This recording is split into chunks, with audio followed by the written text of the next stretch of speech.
1 Samuel. Chapter 28. Saul asks to talk with Samuel's ghost. Samuel had died some time earlier, and people from all over Israel had attended his funeral in his hometown of Ramah. Meanwhile, Saul had been trying to get rid of everyone who spoke with the spirits of the dead. But one day the Philistines brought their soldiers together to attack Israel.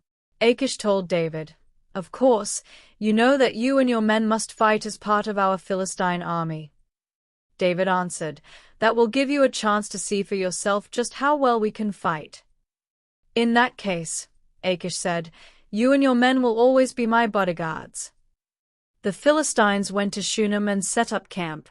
Saul called the army of Israel together, and they set up their camp in Gilboa.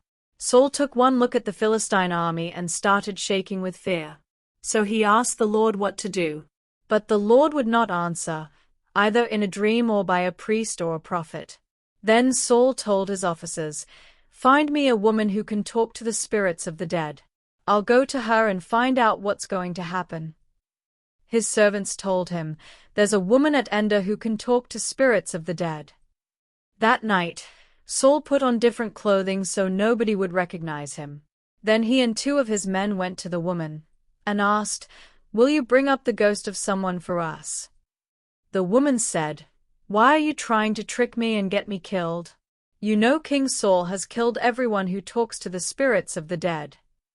Saul replied, "I swear by the living Lord that nothing will happen to you because of this." "Who do you want me to bring up?" she asked. "Bring up the ghost of Samuel," he answered. When the woman saw Samuel, she screamed. Then she turned to Saul and said, "You've tricked me.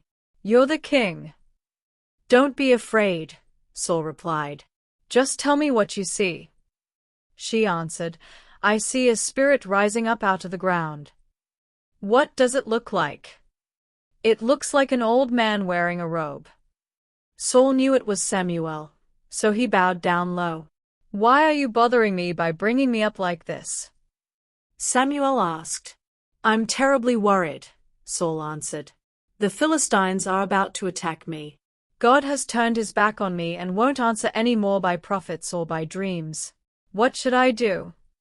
Samuel said, "If the Lord has turned away from you and is now your enemy, don't ask me what to do. I've already told you. The Lord has sworn to take the kingdom from you and give it to David." And that's just what he's doing. When the Lord was angry with the Amalekites, he told you to destroy them, but you didn't do it. That's why the Lord is doing this to you. Tomorrow the Lord will let the Philistines defeat Israel's army, then you and your sons will join me down here in the world of the dead. At once, Saul collapsed and lay stretched out on the floor, terrified at what Samuel had said. He was weak because he had not eaten anything since the day before. The woman came over to Saul, and when she saw that he was completely terrified, she said, "Your Majesty, I listened to you and risked my life to do what you asked. Now please listen to me. Let me get you a little something to eat. It will give you strength for your walk back to camp." "No, I won't eat." But his officers and the woman kept on urging Saul, until he finally agreed. He got up off the floor and sat on the bed.